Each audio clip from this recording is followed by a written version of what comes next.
Oh, I'm sorry. Did I break your concentration? Somewhere between science and superstition.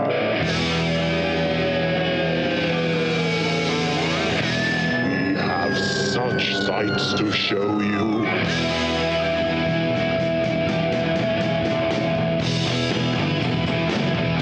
Strange Eons. Welcome to Strange Aeons Radio. That is Eric over there. Hello.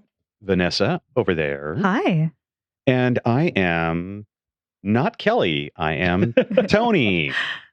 I will be filling in for Kelly. Yeah, we've got Tony in here today, and he's in Kelly's spot. Sure, you guys have a lot of questions. Is there anything you'd like to address, Vanessa, or? No, I don't want to talk about it. Okay. But I will say, Tony, you are such a ray of sunshine. Oh. And it's so nice to have you here with us and in the hot seat. I really appreciate it. It's my pleasure. I'm always happy to jump in where needed. And nothing makes me happier than talking about horror movies anyway. And we're going to be hitting folk horror today, which I'm looking forward to talking about. Let's actually get to one of my favorite segments of Strange Eons, which is what have you been watching / reading lately? Well, I'll go first. Sounds good. So I went to the theater and saw, them in the theater with human beings, sat there, had popcorn and everything. I went and saw The Batman. What's your take? Okay. Well, all right. So I assumed it was going to be very bad from the trailer, and I had zero enthusiasm. And I loved it. Wow. It is one of the best Batman movies I've seen. Wow. Yeah. That was unexpected. I agree regarding the trailer. I was very nonplussed by the trailer because, and there's something that I think you guys even talked about this on an earlier episode. One of the things that is like one of the most annoying trailer cliches for me is the slowed down folky version of a cover song by a famous rock band. And in this case, it's Nirvana. Yep. And, over lots of slow motion dissolves and, splashing water and, a perfect brooding cheekbone guy and all that. So it's nice to hear that there's something more to it than a bad trailer. Absolutely. I never had a problem with the casting of Pattinson in that because I think he's gone way beyond proving he's a good actor. He is Absolutely. a good actor. Is he pretty good Batman? Well, there's the guys who are really good as Batman, and then there are the guys who are really good as Bruce Wayne. Yeah. Sometimes there's been one or two that are good at both. Does he have a leaning? Yes. So most people play Bruce Wayne as like millionaire, playboy, like suave, has it all together Bruce Wayne. Yeah. This is messy Bruce Wayne. This is early Batman where his outfit he's like duct taped some shit together.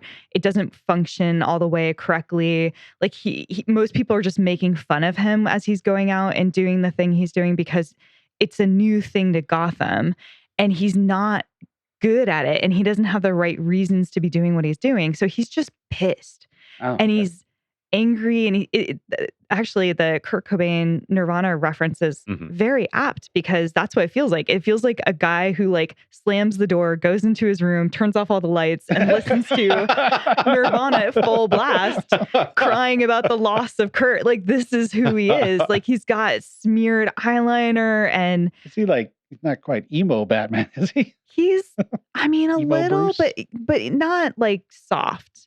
He's definitely not soft. Like it has some of the best fighting sequences I've seen again, because he gets hurt. Every time he punches somebody, you're like, God, I feel it. I feel how much energy is in this. Really good. I think the best of the current superhero movies have been drawing from a lot of kind of more visceral, almost 70s style action. And it sounds like this one follows suit with that. It does. And I like that there are rough edges, that this guy is literally duct taping stuff together. It's really unreal. Cool. Yeah. There's a moment, I hope you both get to see it. There's a moment with a costume malfunction that is, it's so good and so bad. But overall, it felt a lot more like a mix of Tim Burton and film noir and the actual comics, like the actual pages of the way that Batman is structured rather than the cinematic Hollywood version. Yeah. So it just really spoke to me Wow. as a comic fan. Nice. Well, my one this week, one of the ones I'm talking about, was not quite as good of an experience. Sure. I finally saw the new Scream.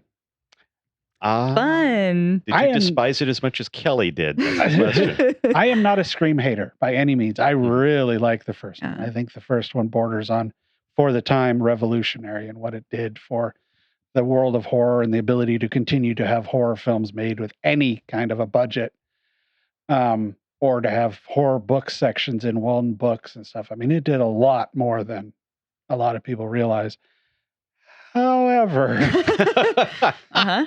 that shtick of being self-aware Uh-huh. has almost gone to the point of it's parody annoying now in the world of social media, because all the stupid cracks people say when there's any kind of a giant event going on that someone doesn't happen to be interested in, they got to make some stupid crack like, oh, something's going on. And it's just this weird awareness of the world, or pretending you're not aware of the world Mm. and learning about it, has been done to death.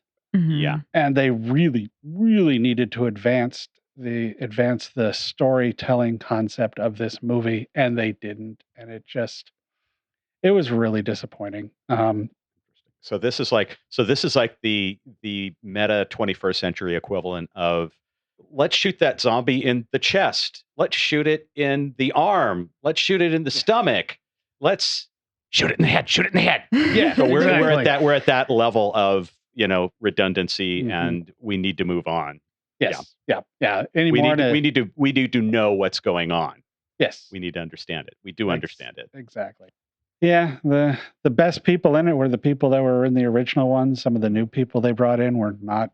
Some were good, but some were not very good. And it was just, I don't know. It was just, Yeah. by the end, it was just like, well, damn. Yeah. I found the lead intolerably irritating.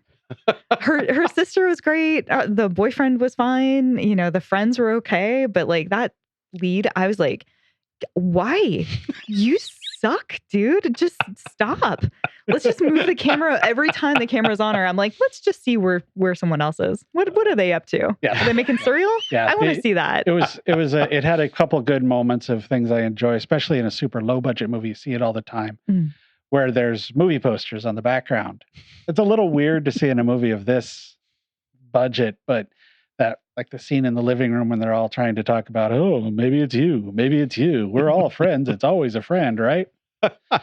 I'm looking around going, oh, just some more of that one poster. I think I know what it is. Yeah, it's like, I'm not paying attention. Yeah, I that's guess. bad. There's something wrong with the filmmakers when you're looking at what's on the wall and not what's going on. Yeah. Well, the newest thing that I've seen actually, was the Texas Chainsaw Massacre remake that is currently streaming on Netflix. Have seen. I don't think I despised it as much as Kelly did. It's not a good movie per se, but I was expecting something straight up dreadful, and what I got was not, in my opinion, straight up dreadful. I mean, I respected their attempt to update it, and I thought the one shtick that is in the trailer with there's a large attack on a bus, basically, and then a whole fleet of kids on this bus of influencers. They raise their cell phones in unison as Leatherface prepares to cut them all down, and they say, "Okay, well, you're totally going to get canceled if you touch us, bro." And that I thought was pretty hysterical. I mean, that was like the apex of the movie's cleverness. I did feel like most of the characters actually, for the most part, didn't do dumb movie character things. I'd say at least 75% of the time, it was like what they were doing sort of felt like it made sense in the context of panic and horror. I did like the fact that it does ascribe to the official horror movie rule, which is that anyone can die at any time. Because it did a reasonably good job of manipulating you into thinking, oh, this is the person we're going to hang our hat on as the hero, and then boom, they're gone. That happens about 3 times in the movie. That said, it's also really super heavy-handed in places. I mean, you guys talked about some of this, and I'm kind of over, the horror goes on endings. It's like, Oh, sure. yeah, whatever. I mean, Wrap it up, people. Yeah, Wrap it up. exactly. I mean, if it's if it's done elegantly, it can be like riveting and make you go, oh my God, I want to see the next one. Otherwise, you just roll your eyes, and I solidly rolled my eyes at the end of this one for sure. Oh yeah. It was. I think the thing it did best was the violence. Yeah. I mean, it's a horror film, so you expect violence, and it did have its first massacre. An actual Yeah. Oh God, that's massacre. right. Absolutely. It was kind of like Scream, just kind of disposable. Yeah, and that's the thing too. So- I it's funny because as I'm talking about it, I'm trying to summon up memories of the movie, and there's not a lot that's sticking out aside from that scene and the very end. There were some things that it tried that didn't work. I mean, I adore Marilyn Burns. I think she was wonderful and perfect in the first movie. I like the idea of Sally Hardesty coming back as a law enforcement officer, with and I mean, it was an obvious nod to the whole Jamie Lee Curtis post-traumatic stress disorder thing that she goes through in the 2018 Halloween. But at the same time, I appreciated that. And I didn't see it as disrespectful, which I think a lot of people were actually complaining about how horribly disrespectful they thought it was to have another actress besides Marilyn Burns playing this character. And I'm like, what? Why? Yeah, I don't so much ascribe to that. If the movie would have been better, it would have been nice. But Yep. C'est la vie. I mean, it was an amiable hour and 20 minutes, and it grossed me out, and it made me laugh once or twice. And I have officially forgotten 3/4 of it, literally Exactly, in the yes. last 2 days. High praise. So in preparation for today, so much like Eric, I bought that box set from Severin, All the Hauntsby Hours. Yes. It's such, I mean, I've only got a couple of box sets, and that's right there with my Friday the 13th. box So set. good. So, and that's the All the Hauntsby Hours. And it comes with a special documentary, which I know is also available on Shudder, which is And they're actually streaming most of the movies that are on that box set too. yeah, they are. Woodlands Dark and Days Bewitched. So I watched this documentary. Oh, I was like almost crying by the end because it was so painful to keep sitting through it.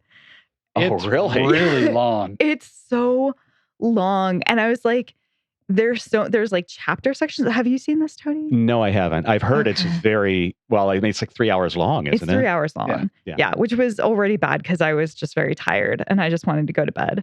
And it wasn't letting me. Probably not the best viewing time or experience you had where you're going, well, And this could be the greatest movie I've ever seen, but I just wanted to end. True. I mean, I also think it wasn't like I was having a really hard time paying attention.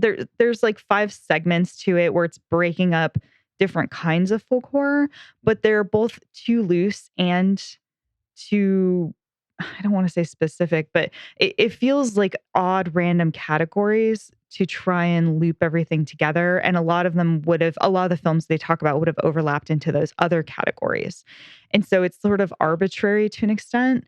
And at one point you're like, why aren't you talking about this? Oh, it's because it's going to be under your like foreign films or your American films or your whatever this is. I think it was just very long, and it tried to make folk horror a very, very, very big, loose genre, which meant they had to talk about everything.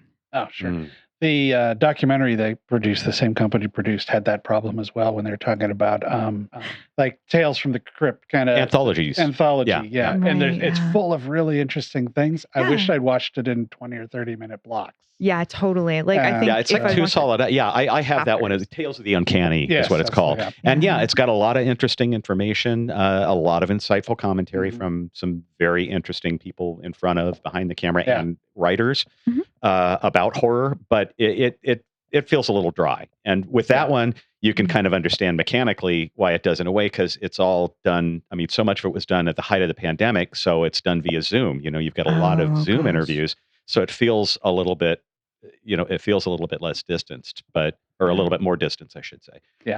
Yeah, I think all the people in this, they were definitely interesting people, and the films they were mentioning were interesting, but they start off with like the most obvious stuff. Mhm. And then the really good sections are like near the end. And I was like, oh, good. You're finally going to talk about something I haven't seen. Great. Now that we're 2.5 hours in, I was like, why couldn't you do this a little sooner, guys? Or I don't know. It's interesting because Kirla Jeunesse, she's the person who directed and wrote the documentary. I think she is an outstanding horror journalist. She's written a terrific book called House of Psychotic Women, which discusses the role of women in the horror film and a lot of female stereotypes in horror.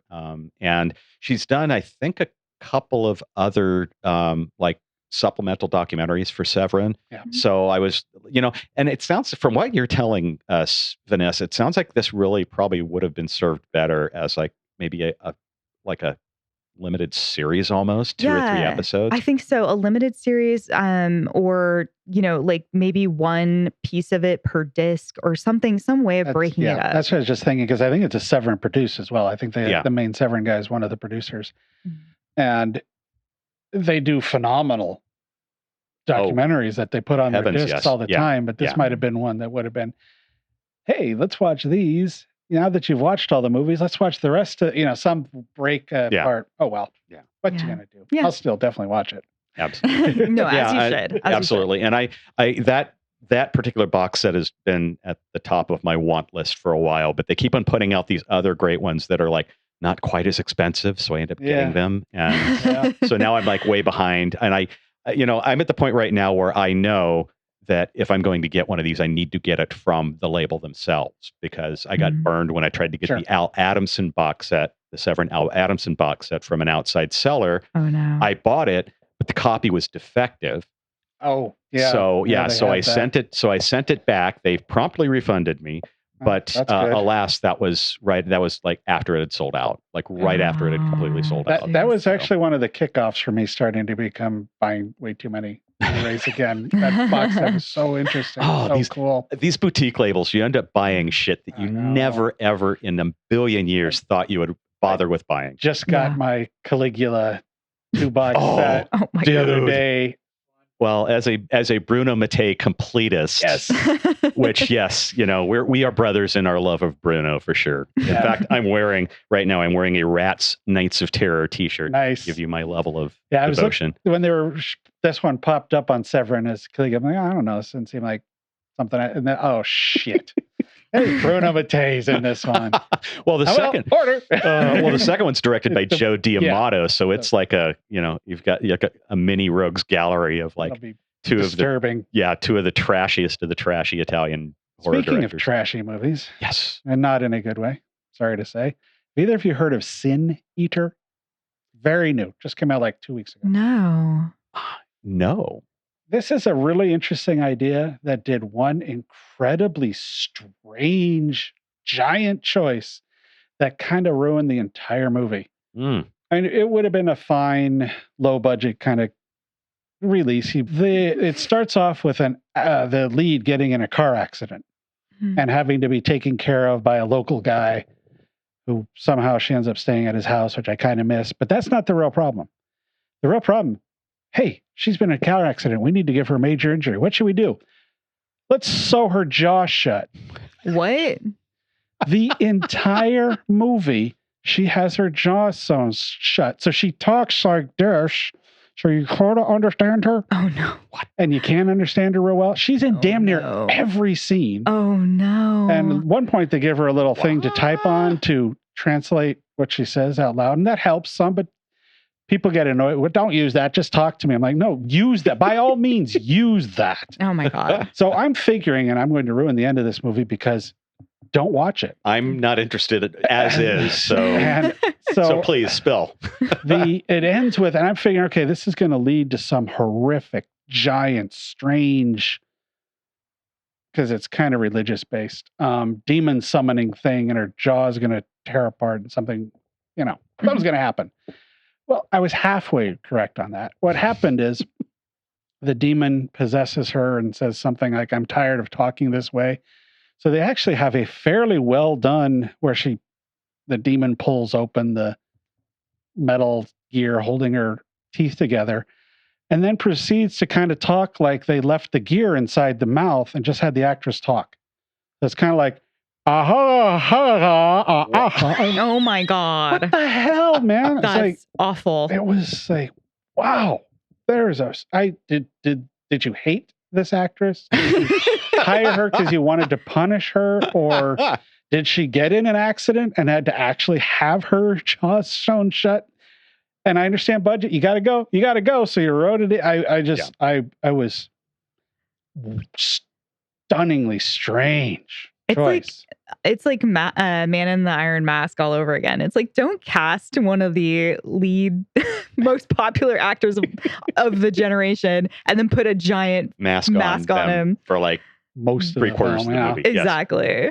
But they mic'd him correctly though, so he didn't sound like That's true. which this lady did. Oh I was God. like, going, wow, this is so mean. She was trying so hard. Oof. I've got nothing on the lady who is sewn shut. I just like what writer or director that decided.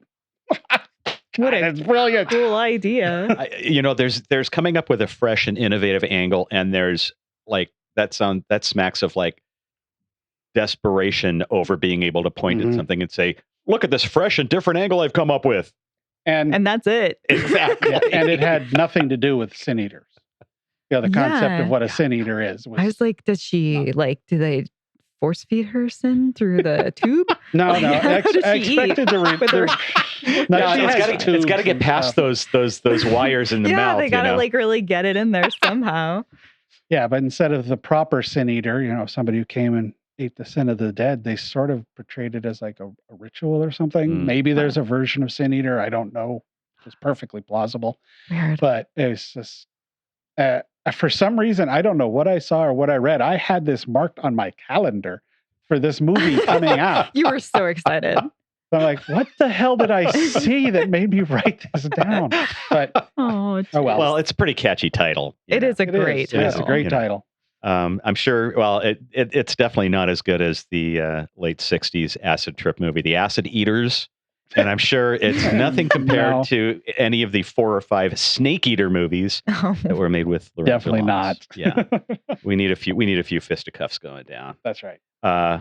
So one of the other things that I watched was I recently picked up the Vinegar Syndrome Blu-ray of Trauma, which is a 1994 Dario Argento film. I think everyone here is appreciative of Dario Argento.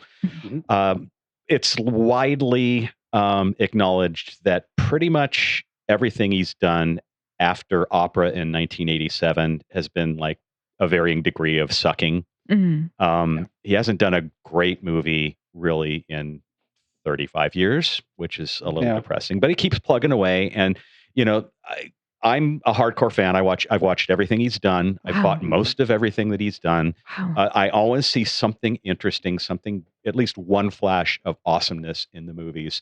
And I bought Trauma because I'm close to an Argento completist, and I hadn't seen it in ages. And I gave it kind of short shrift when I first saw it, like panned and scanned on cable, like Oh, sure. 20 years ago. And it just didn't land for me at Shocking, the yeah. time, watching it this time around, I was actually pleasantly surprised. Oh, wow. It is still, don't get me wrong. I mean, I know you guys both are admirers of like Deep Red and Suspiria. It is not top tier Argento by any measure. I mean, Sure. it's definitely, there's a diminishing creative returns, but it's kind of a surprisingly solid kind of Giallo 2.1. And it's got Tom Savini makeup effects, and they're terrific. There are lots of tasty decapitations. And actually, it's kind of, I think it was the first leading role that Asia Argento had in one of her father Dario's movies. And she's really good. She plays an anorexic teenager who gets embroiled in this whole situation where there's this headhunting killer who's running around decapitating people with this really spiffy wire device. He throws this kind of steel wire noose around folks' necks, clicks a button, and it automatically retracts and retracts and retracts until it cuts off their heads. So yeah, it's pretty gnarly. It's got a great cast. It's in addition to Ozzy Argento, it's got Piper Laurie, who is another gives another great eccentric middle-aged crazy woman performance. And Brad Dourif is in it to be bug-eyed and crazy, and he's awesome too. And it's really it's got some of that kind of visual fluidity and some of that momentum that the best Argento movies have. I mean, it's definitely not perfect. It totally, like most of his current movies, and even his greatest ones to a lesser extent, it goes totally off the rails by the end. And also, I will tell folks that your mileage will vary regarding the elder Argento's treatment of his daughter's nude scene here.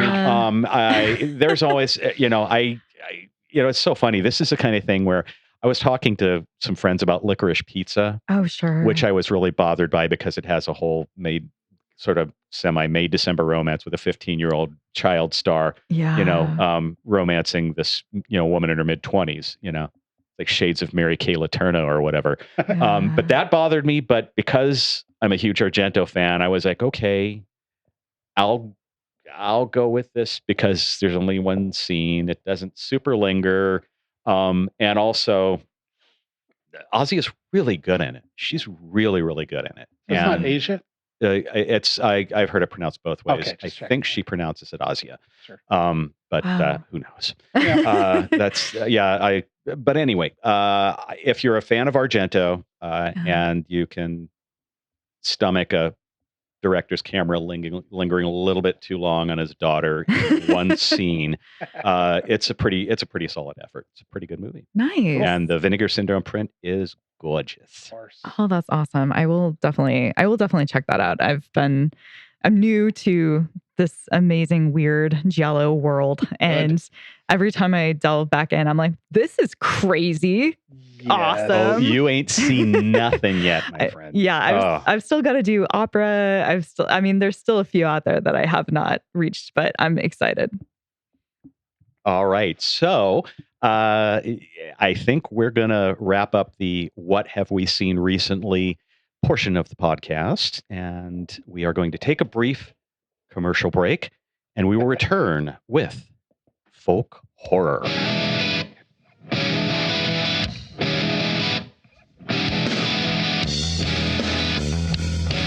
The actual experience is something that is impossible to put into words, but if we did, those words would be world's first premium in-flight music festival. Welcome to Flyer Festival. A transformative journey. Prepare to be transformed.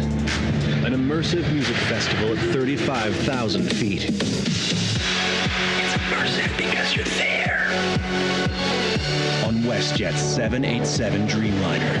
It's the new one. An event that's all about the music. Models.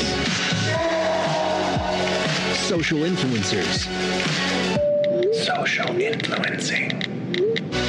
Social influencers getting down to cool EDM beats. Social influencers getting down to cool EDM beats and feeding cute little pigs. They're emotional support animals. Flyer is an experience and a festival. It's in the sky. Welcome back to Strange Aeons Radio. Yes. This is the part we edit out. Take two. Welcome back to Strange Aeons Radio. We are talking folk horror, and Vanessa, you are going first. This is your topic, wasn't it? Yes, absolutely. So shockingly, it seems that Strange Aeons had not really delved specifically into folk horror. Like we've talked around it, but not at it. So because I went ahead and spent all that money on that box set, it felt very apt that I have a reason to watch any of them. There we go. Yes. So I went with, I kind of tried to look at all of the possibilities, and I got overwhelmed because there were like 20 movies I wanted to see. But I settled on 1993's Dark Waters.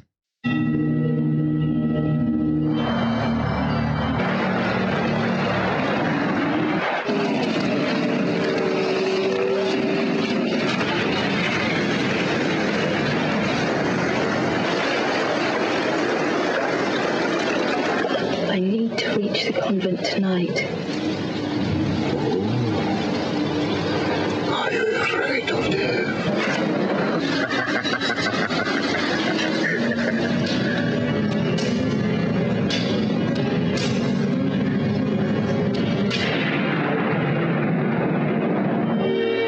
Someone or something is trying to put the amulet together again.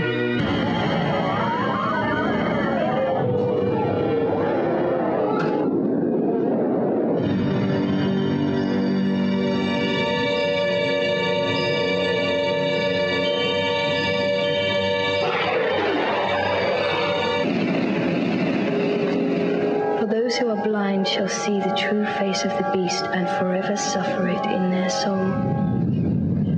Is there no way of communicating with the mainland?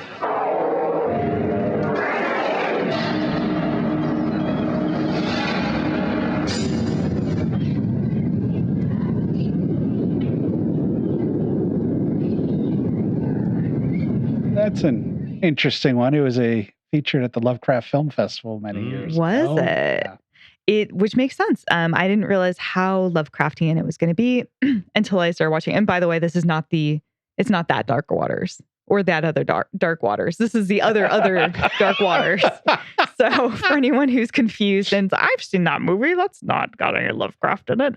Do tell. Yes. So this is a really interesting production. It's a Russian, UK, Ukraine, Italian co production. It's got a Rotten Tomatoes score of 54% from audience and nothing from critics. There is no budget info that I have at all, which will make sense later. The director and writer is Mariano Biano. He's done 9 things. This is actually his only feature. Otherwise, he's just done shorts. And he's also written 11 shorts as well, which is really too bad because he seems to be a pretty talented dude. The co-writer on this with him was a guy named Andy Bark, and this is his only credit. He also edited one film called Carnucula. Sure. Starring Louise Salter. So these are all, British and Russian actors across the board. But Louise Salter, who's British, plays Elizabeth, who's been in 6 things. This was her first role. Then she did a bit part in Interview with a Vampire, did a few episodes of Our Friends in the North miniseries, and then some bit roles, and then stopped. Venera Simmons, who plays a girl named Sarah. This is her only credit. Marie Kapnist as Mother Superior, 52 credits, lots of Russian films. Died the year this came out. There's other people in this, but it's all like Russians, or this is the only time they rolled into a set and then left. So not going to go too far into that. The story, oh God, it's really, it's bonkers. It's hella bonkers. This is a very Giallo-esque, Lovecraftian-esque, strange movie. A remote convent leaking badly and in terrible shape. There's a lot of water just flowing constantly. It's on an island in the middle of nowhere, big crashing, scary waves, big rocks on the seashore. A little girl is running around and she finds this giant rock amulet with like a demon face on it. She puts it around her neck and runs over to a nun and gives it to the nun. And the nun climbs up a cliff and just kind of stands there for a long time holding it. And I'm not really sure what she's going to do. And then there's a monster POV, which goes up the cliff and then pushes her off. Oh. And then she is bloody and dashed on the rocks and the amulet is broken. And then the nuns go and gather all the pieces. 20 years later, the nuns are burying the little pieces of the 20 years later. 20 years later. Wow.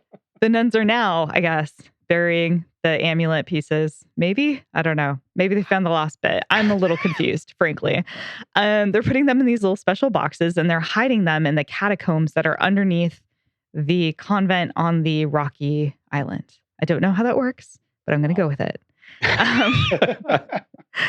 So there's a new young nun who kind of spies on them and sees what's going on. And from behind her, somebody has a knife and then she's bloody and hanging over the top of the catacomb waterfall and blood is pouring on Jesus. Anyway, Oh.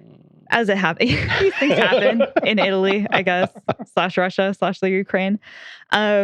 So after the death of her father, we follow the character Elizabeth, who is making a treacherous journey to this convent. She's received a letter from her friend, a young nun. Wonder who that could have been. She's been invited to come and visit. She's also going because for some other reason, there's a second connection to this place, which is that her father was secretly giving money to it for years. And now that he's passed away, she wants to understand why he's been giving money to it and how come he didn't tell her about this. So she endures this really weird bus ride where there's a bunch of like Ukrainian hillbilly people on it. And like one guy just has spiders crawling over his hands and they're coming in and out of his sleeve. It's very, very weird and kind of gross. Wow. Yeah. She then gets to a very rainy, dark town where there is an old man with a boat and she tries to give him a bunch of money to like ferry her out to this place.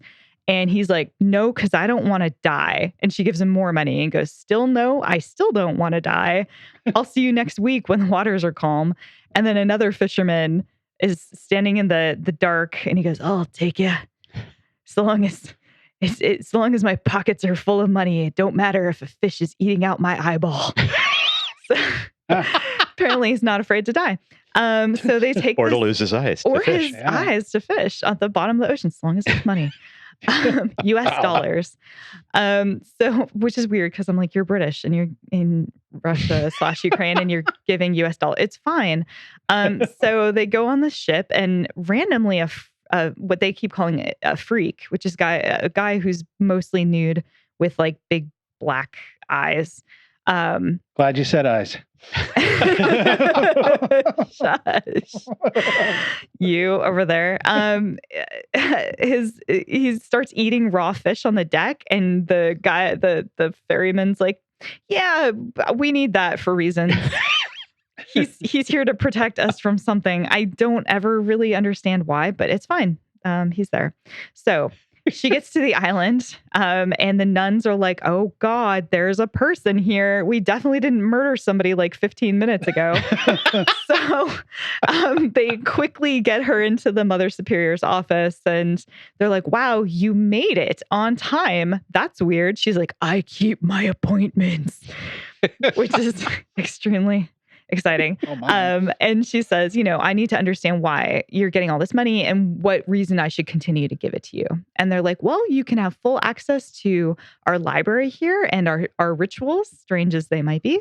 And we'll put you up in a room and you can hang out. Sounds good. Please keep giving us money.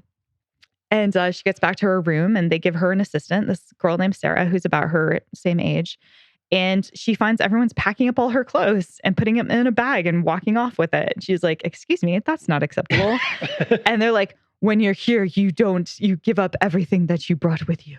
You can only have this burlap sack dress. So now she's in a burlap sack dress.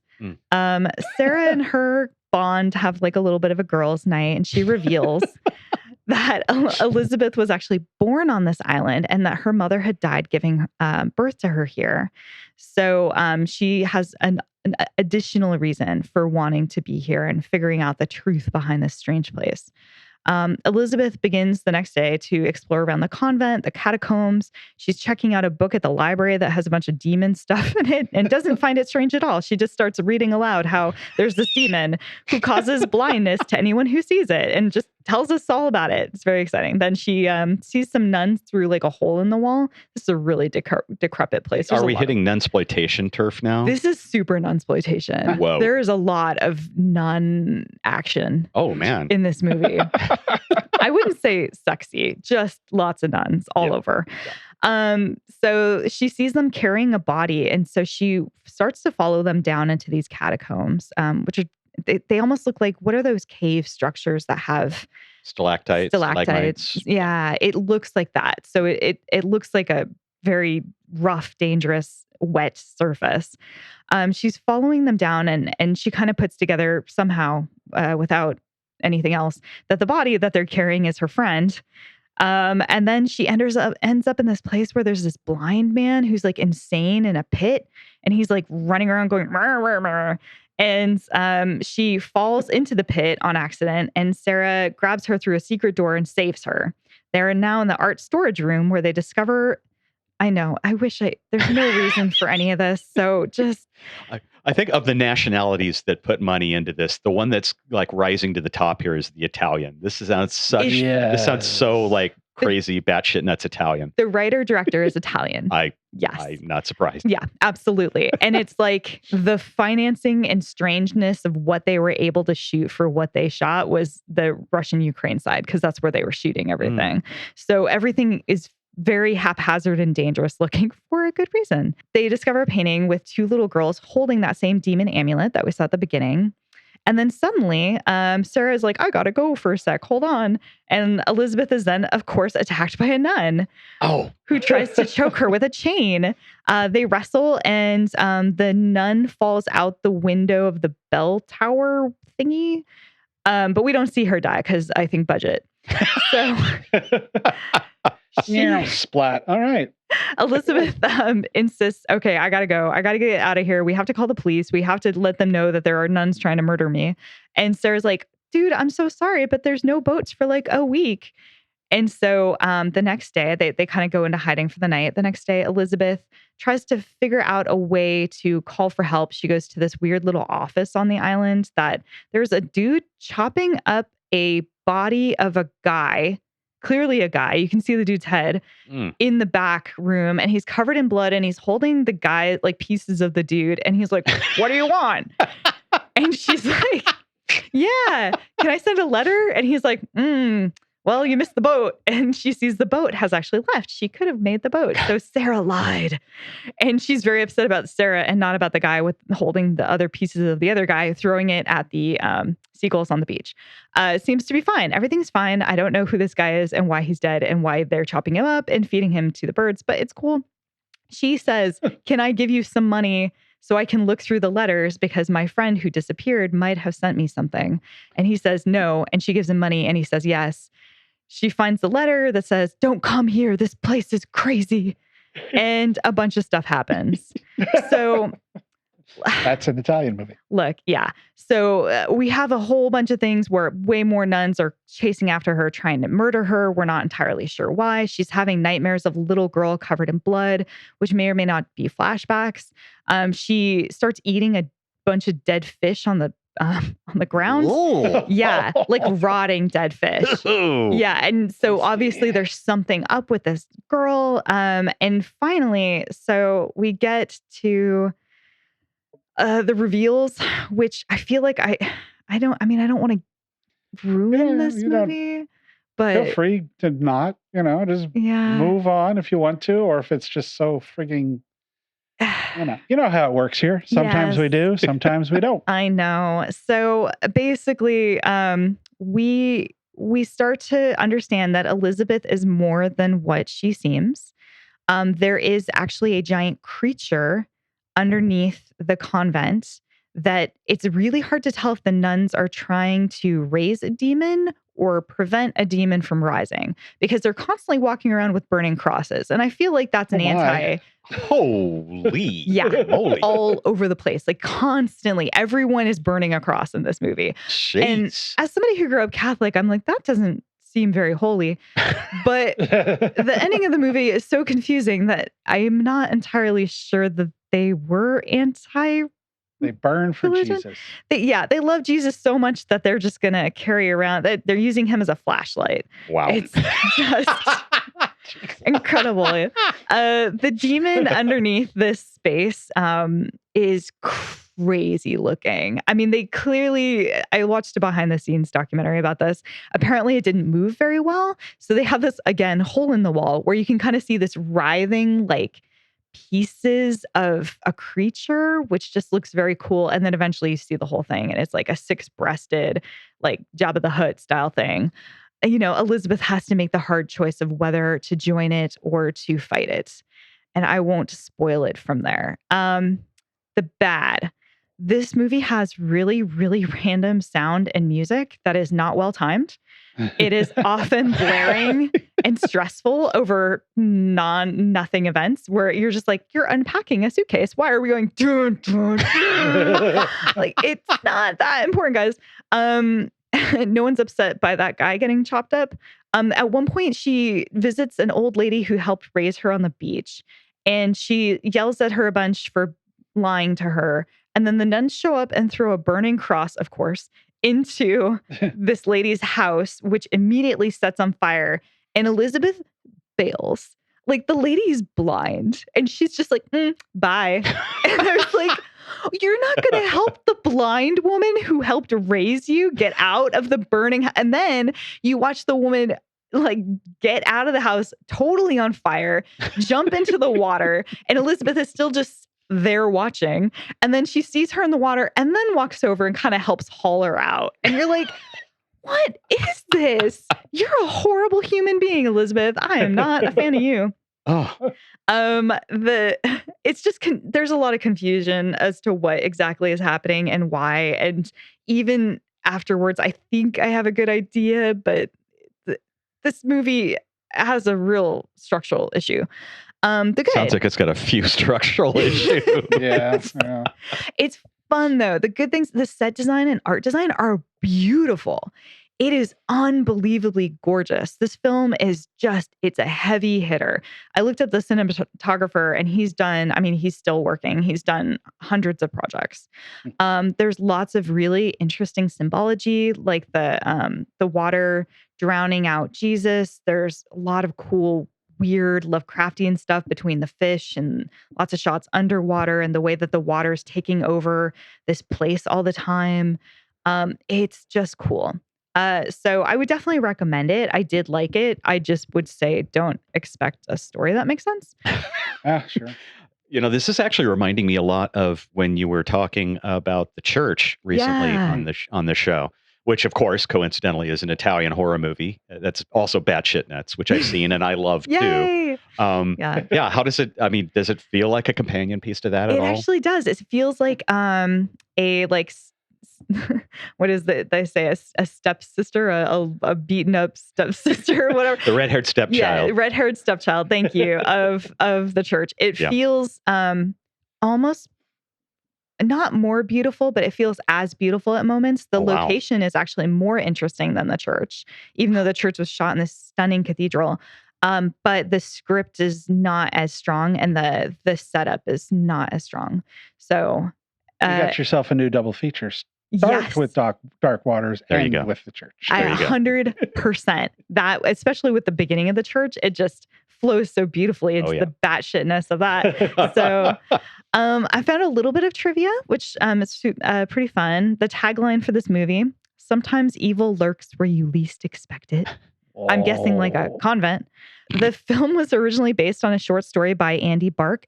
That's why Andy Bark's name is on this. Inspired by a childhood visit to Staithes in North Yorkshire. Many years later, having worked as an editor on Mariano's film Carnucula, that's not how it's pronounced. He mentioned he was working on a script called Dark Waters, and he and Mariano began to work on it together. The film, perhaps the first Western film to be shot in Ukraine following the collapse of the USSR, was difficult and troubled.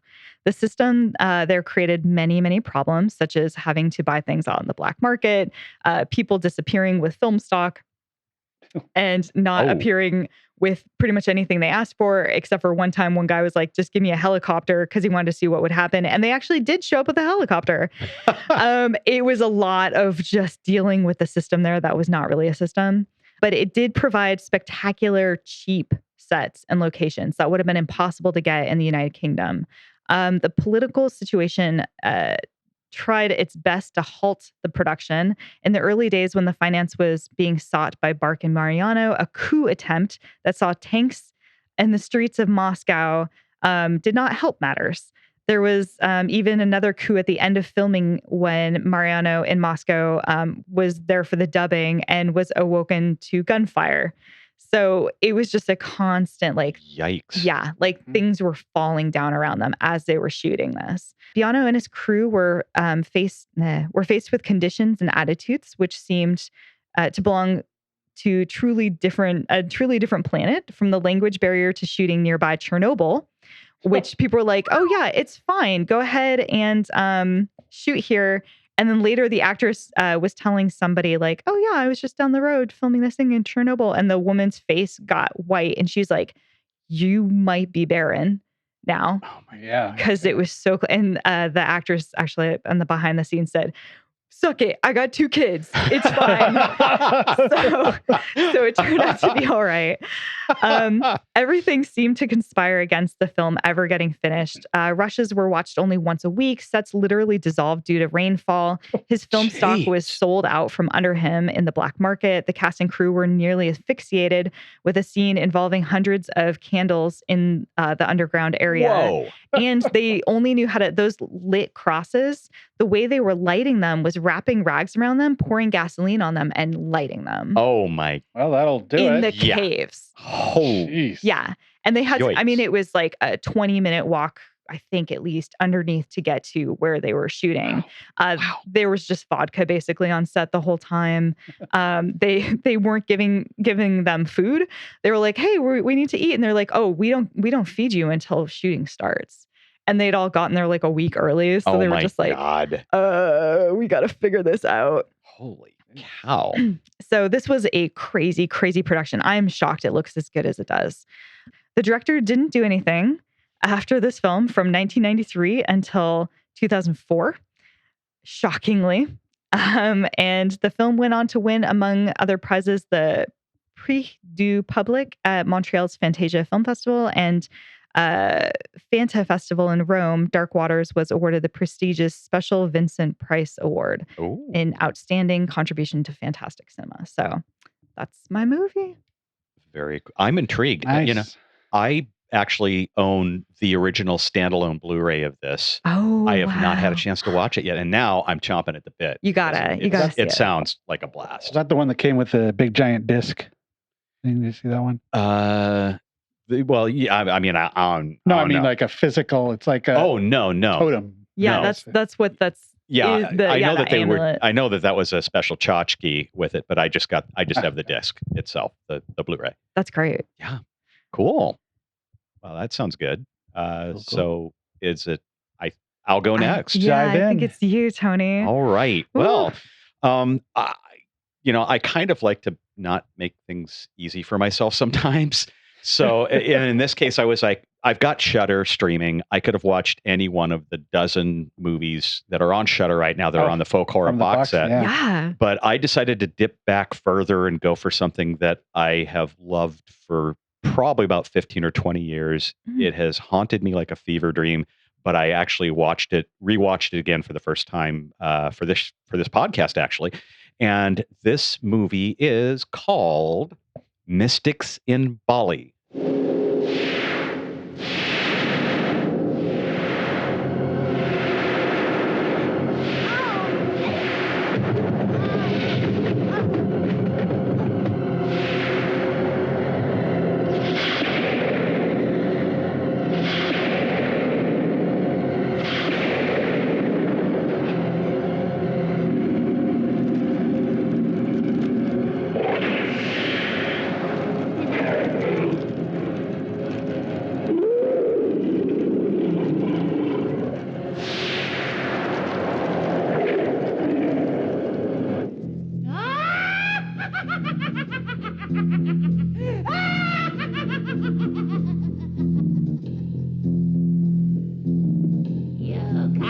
Walk away like that, young lady. It's not so easy.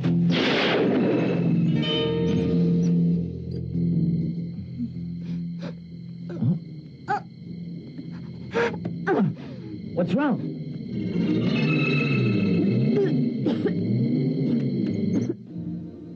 I am the greatest master, the queen of the most terrifying magic, the Liak magic.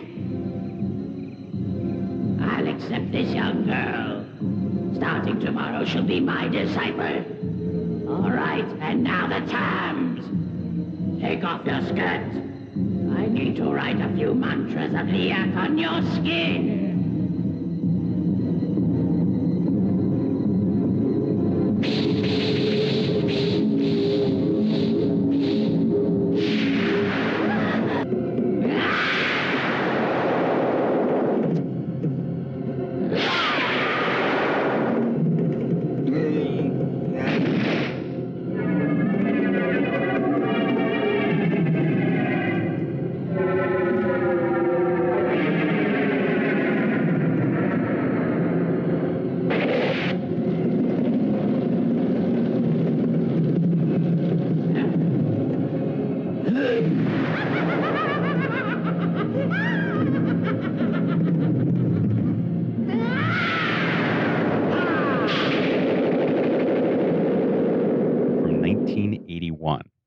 Now, this is incredible because I did a lot of research and I have never heard of this movie. Yeah. Oh my God. Well, let me tell you a little bit about it. I do not have any budget or box office information. Rotten Tomatoes ratings, no reviews from critics, 32% from the audience. The movie was directed by H. Tiyut Jalil. He has 18 credits as a director, including Satan's Bed, Lady Terminator, which fucking rocks also, and Dangerous Seductress. The screenplay is by Jimmy Atmaya, who also assistant directed. He has 7 credits as a director, or 7 credits, including 5 as a director. And the movie is based on the best-selling Indonesian novel Liak Ngakak by Putra Mada. Nice. The cast: Iona Agatha Bastian as Kathy Keene. She has 1 acting credit, and that would be this one. Sure. It also stars Yos Santo as Mahendra. He has 5 acting credits, including The Devil's Sword, which totally fucking rules, and The Warrior and the Blind Swordsman. Sophia W.D., not WD-40, W.D. She plays the old Liak Queen.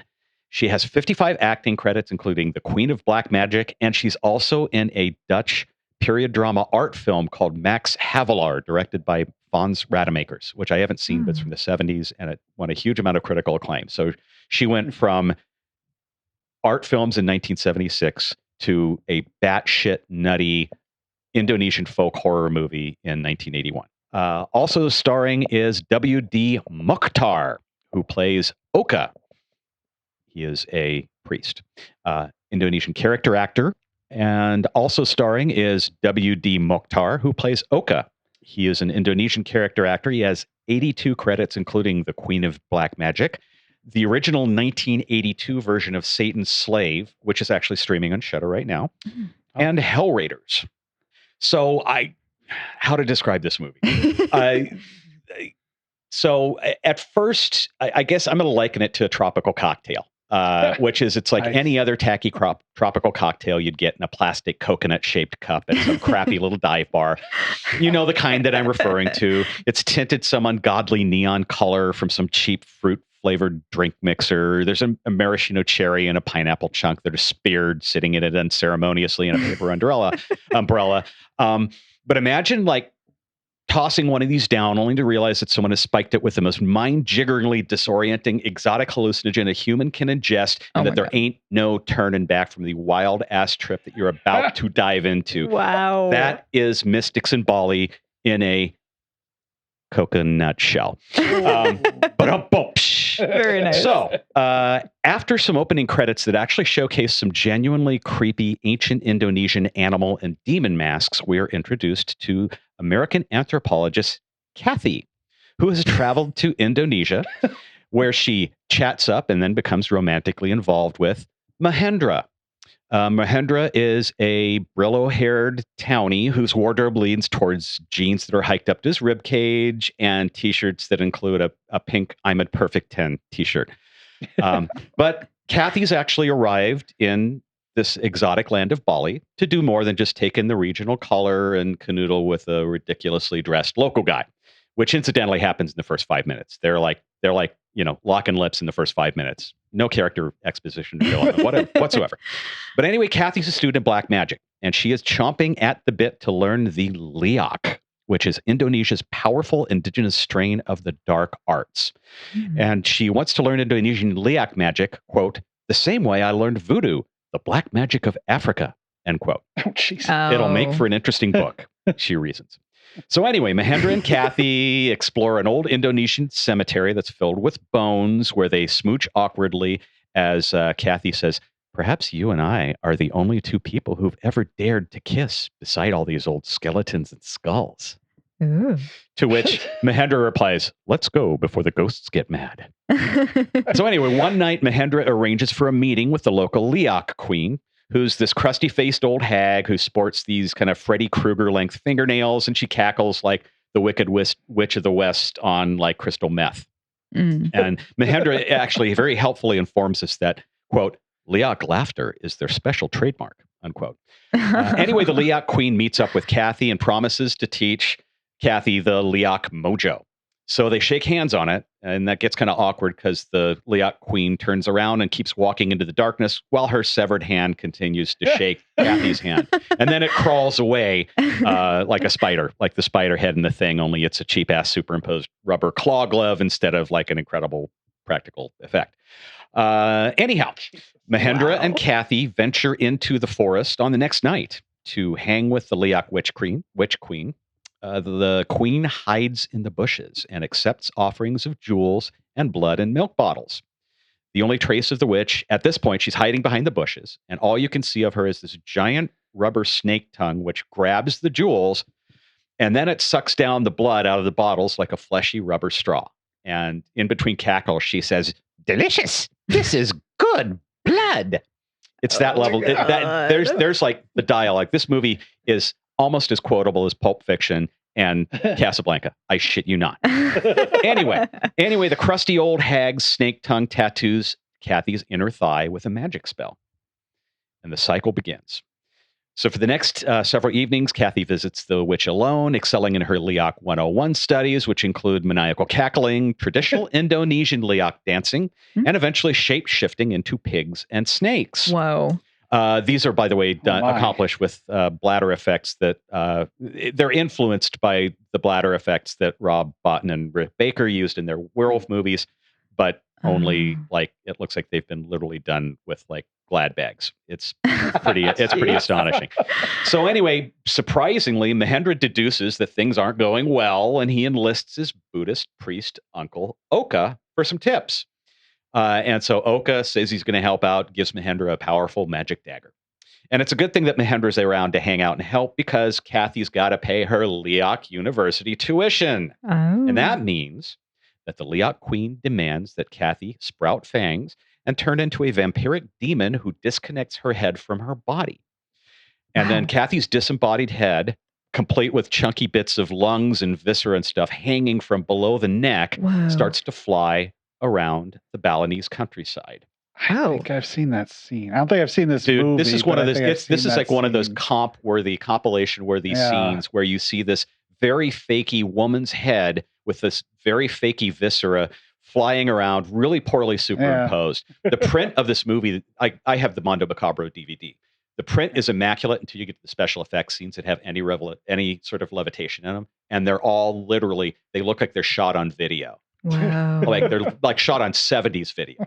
Like the special effects you'd see in a Sid and Marty Krofft movie. Only it's like this, disembodied head with lungs and viscera hanging out that's knocking people through walls and sucking fetuses from understandably reluctant, expectant moms. Yes, you heard that right. No, I'm not making this shit up. So anyway, Mahendra leaves for a work trip, which somehow supersedes the fact that his new girlfriend is being possessed by a crusty-faced demon witch.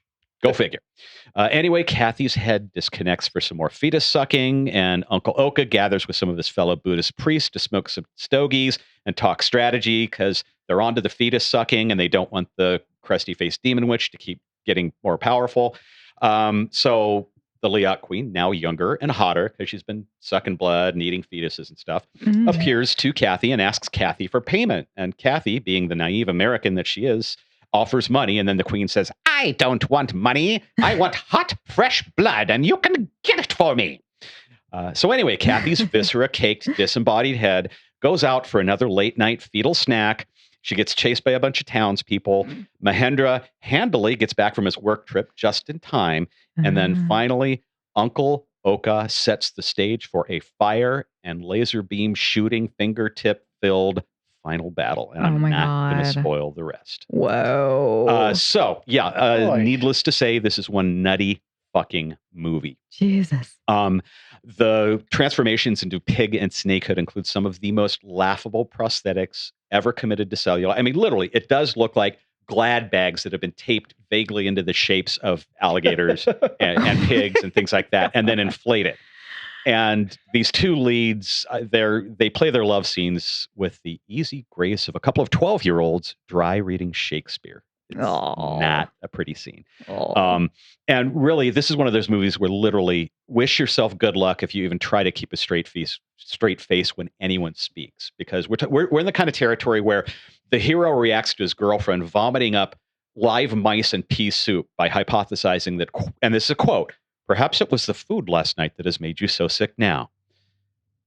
Whatever. Must have been a hell of a meal. Exactly. Don't eat there again. Thing is, so yes, this is by all conventional stretches, this movie is like inept. It's completely inept on almost every level, but it's also an utterly fascinating snapshot of Indonesia, of its lands and its customs. So the producers were forced to shoot the movie in local areas. They actually ended up shooting it on the island of Java instead of in Indonesia because the folks who were in Bali were so superstitious they thought they'd have bad mojo coming around if they actually just filmed and simulated all of these, witch rituals.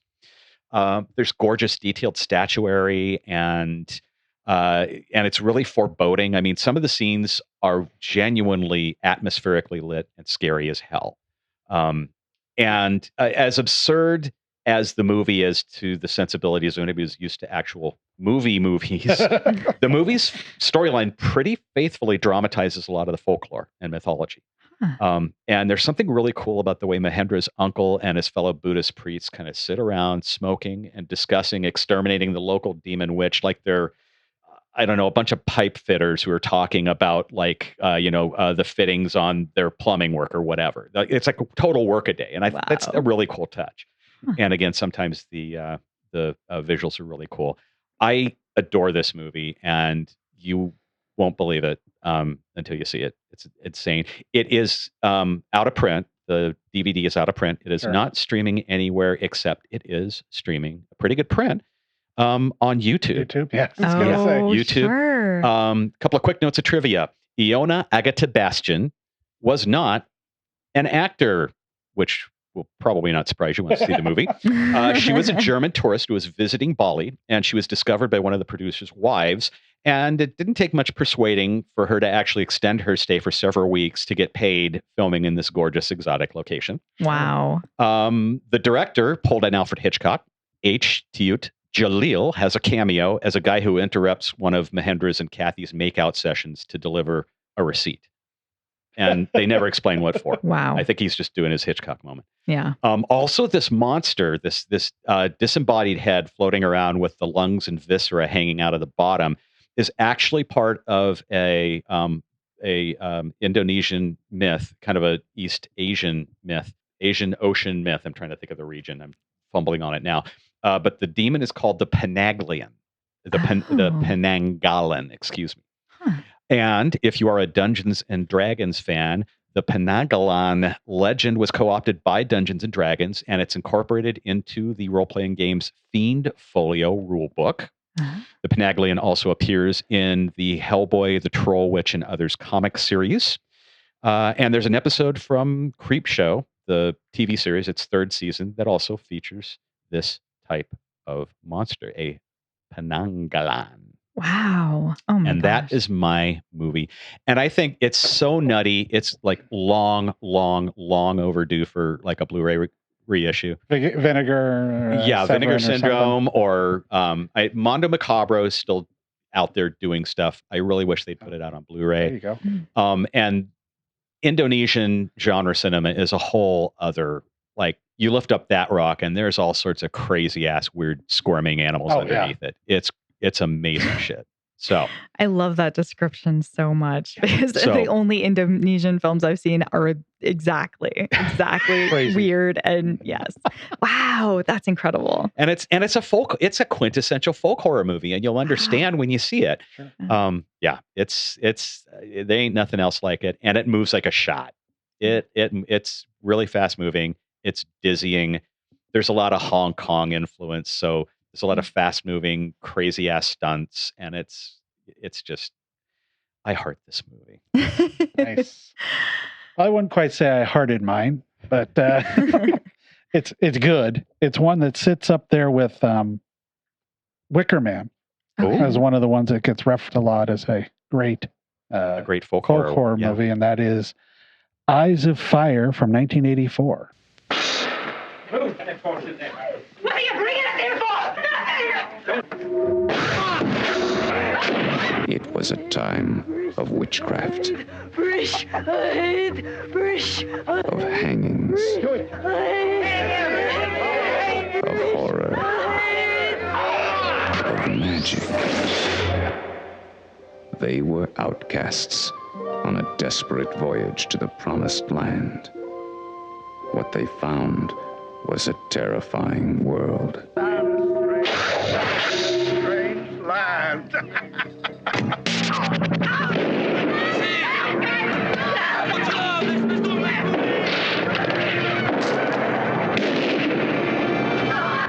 Lost in a forest far from home, in a valley none would enter.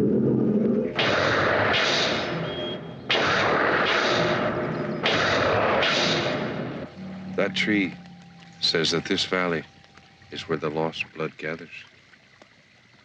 It's the home of the devil.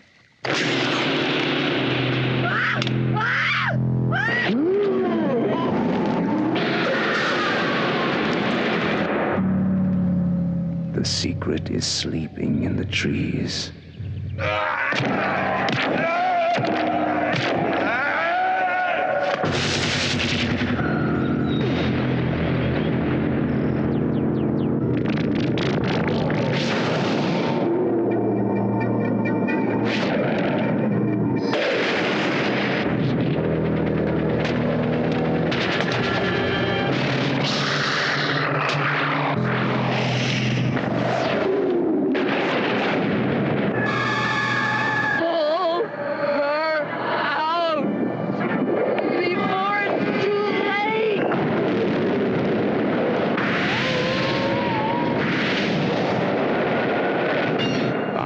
Of fire.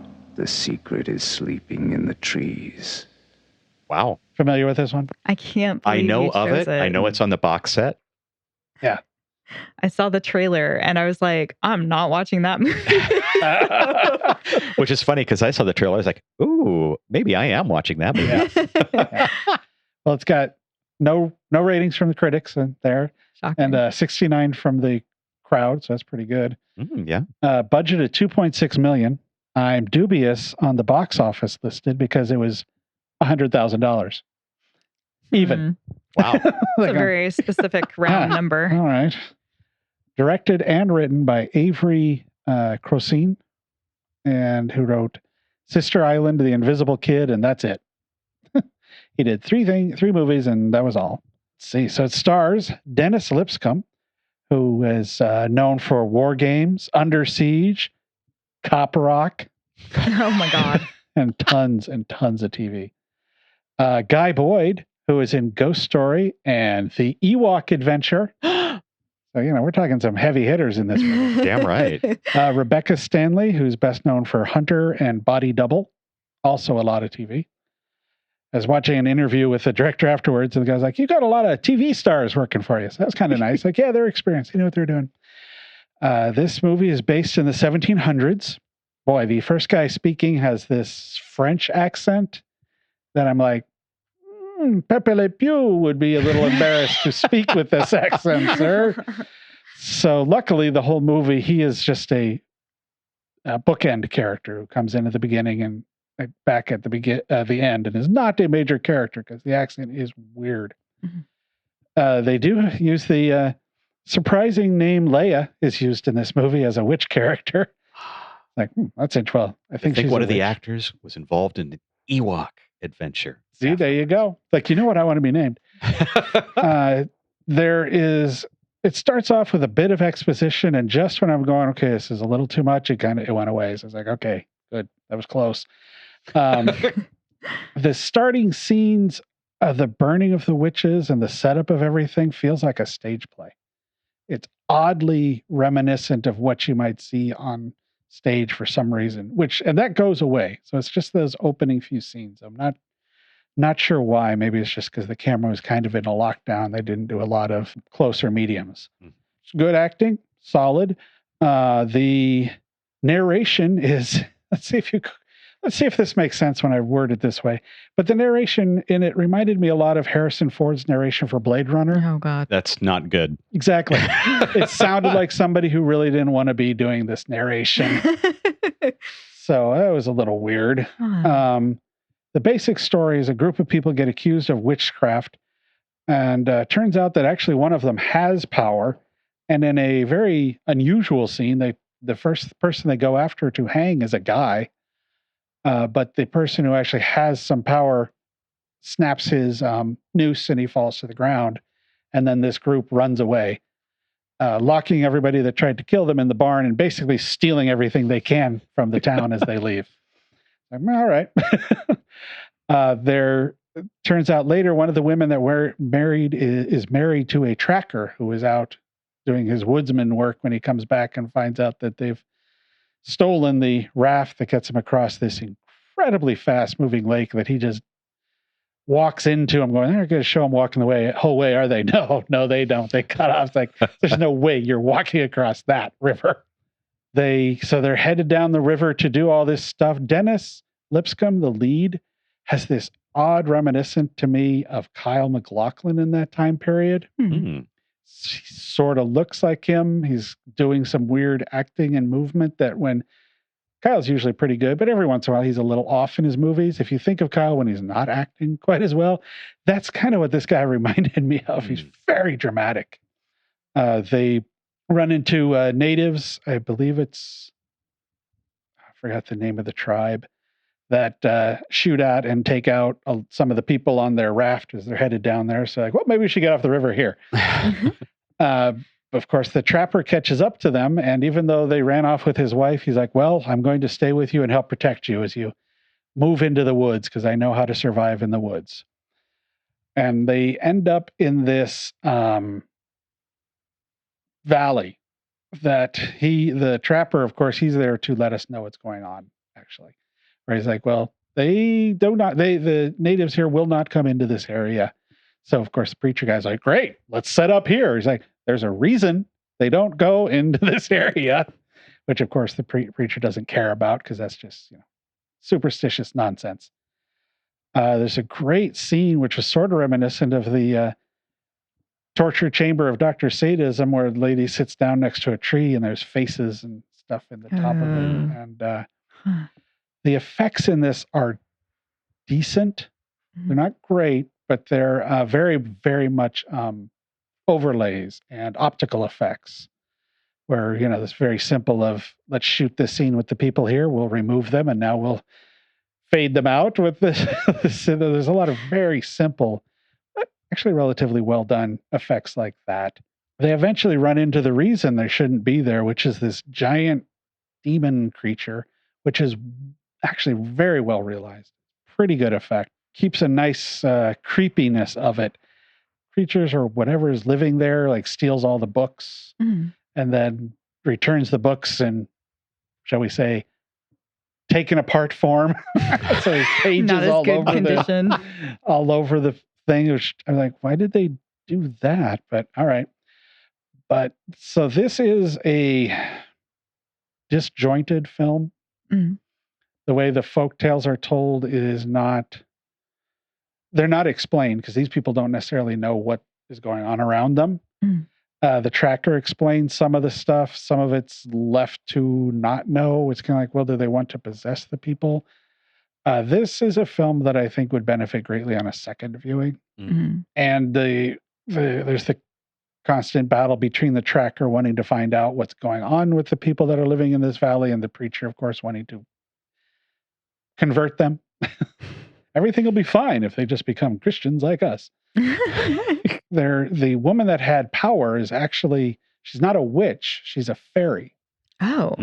And she has, I'm not sure what all her powers are, but she seems to be able to do a lot of stuff, a lot of telekinesis-based things. And she has wings, and I was going to ask if she had wings. Yeah. I'm glad. They show up briefly.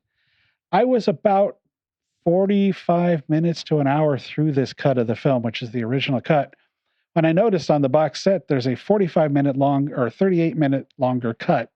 Going, whoa. And so I was like, okay, what is the real differences going on here? So I went and I looked into it, and it probably is a fairly different film, because it's not, there's a one character that's cut out, and then there's just extended scenes and things. But the descriptions of what changed didn't make me go, well, damn it, now I have to watch this version. So I'll probably go back and watch it just to see the differences. But at this point for this day, I was like going, well, time is of the essence, as always with our shows.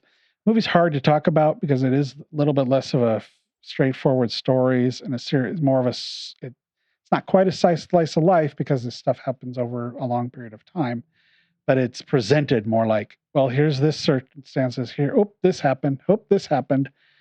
There's not as much of the story of the people settling and trying to make things work.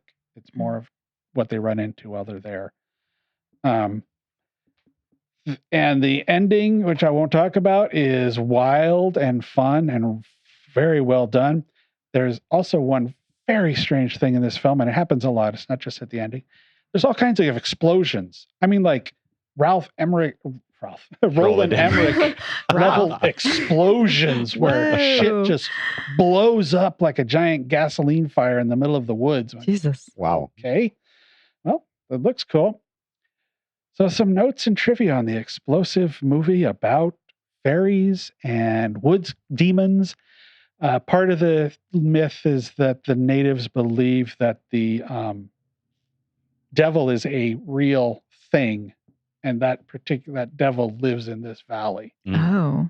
And that's what they're that's what is getting after them. But it goes in weird ways. It's it's just it's good. It's worth watching. It's fairly well acted. It's fairly well shot. But it's just very disjointed, and which is true of a lot of the folk films, where it's more about the idea of what's going on as opposed to telling the story of the people that are going through whatever that is. Taglines: when America was young and spirits of evil reigned in a forest of darkness. The end.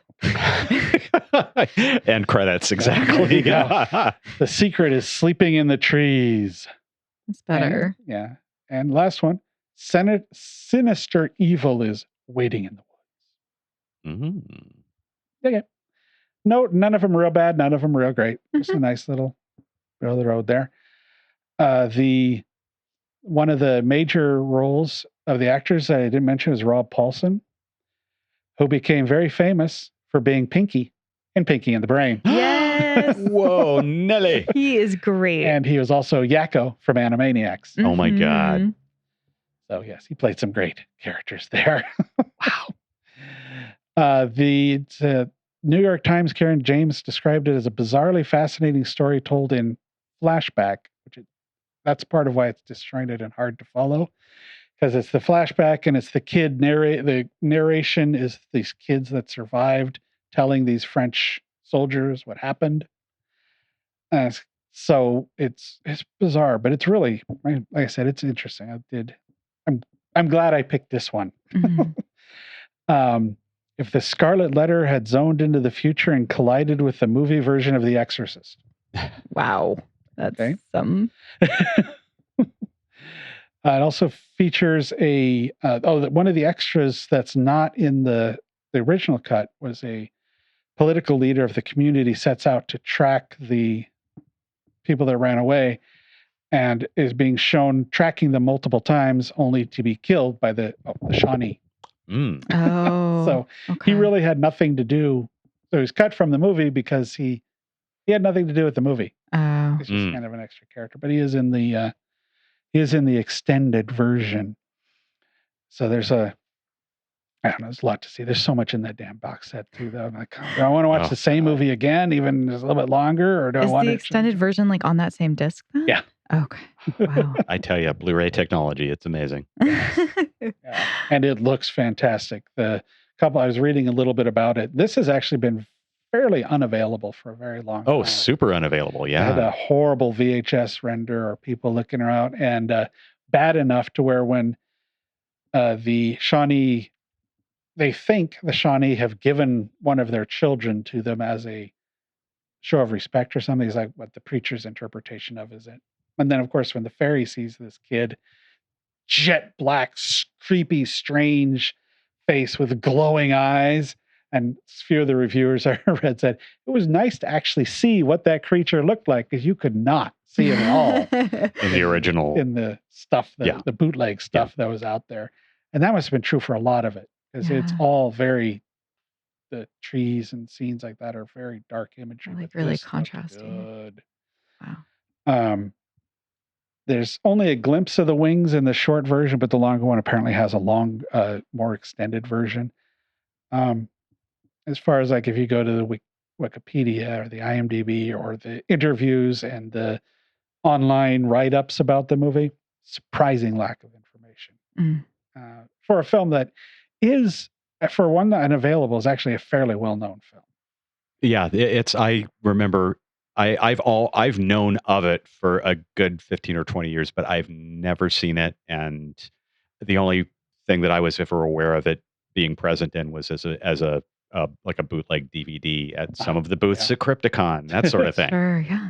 What? No, those aren't allowed to be sold at Crypticon. Gray market, not black, not white, gray. Yeah, that's a weird thing. So that kind of covers it. Yeah. Cool. But that was a cool thing, man. I wouldn't mind doing it again sometime just because there are so damn many movies I just know. on that disc. I know. We could definitely do at least 1 to 5 more full core Oh, heck yeah. podcasts just because there's just so much content. But yeah. Heck yeah. So anyway, I guess that leads us to the topic for next week. Which would be my pick. It's Excellent. going to be kind of a weird one. Okay. Yes. We're doing slasher movies Okay. with a huge caveat. They cannot, I'm going to throw Halloween in this, even though it came out in the late 70s.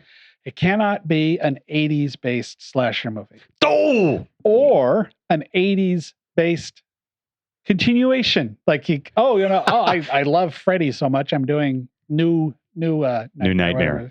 Nope. If it's a 80s franchise or anything like that, off the books. It's just got to be something non-80s connected slasher movie. Well, that sounds like a cool challenge. The gauntlet has been thrown down, my friend. Yes. We are equal to the challenge. So this is the point where we thank you very much for listening to this podcast. Absolutely. And please support us with a 5-star review. We're at Stitcher, Apple Podcasts, et cetera. And shout out, thank you to Ron this last week for giving us a nice little, bought us a whole bunch of pizzas, and he said the party will last all night. And yeah, that's awesome. Thank you so much. You guys should have brought some over, man. You should have brought some over. Oh, and we do now have, I would call it a rough phase.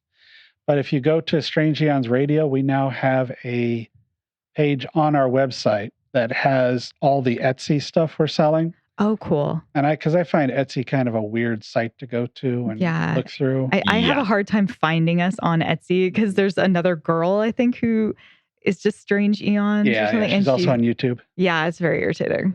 But, and she doesn't do anything involving I know. anything Strange Eons. Just a girl who likes that term. Anyway, it's fine. That's okay. But so if you go to strangeeonsradio.com, check out our shop there. It will link back to Etsy, so you're still buying it through Etsy. This is just an easier way to see some of the weirder things we have available there. Awesome. You're still selling the underwear, correct? Yes. Excellent. All right. So does that wrap it up, folks? Yep. I think we're good. All right. Well, thanks again for listening, everyone, to Strange Aeons Radio. And we will see you next week for Slashers with a Twist. Thank you. Bye. Bye. Strange Aeons Radio is artisanal quality podcasting, handcrafted with all natural ingredients, and edited to perfection by Eric Margaret. Our blistering theme song is Strange Aeons Part 1 by the band Nightshade and is used with permission. Find us on Facebook, Twitter, and Instagram. And if you enjoyed this episode, please consider dropping a positive review on Apple Podcasts. No, I don't want to talk about it.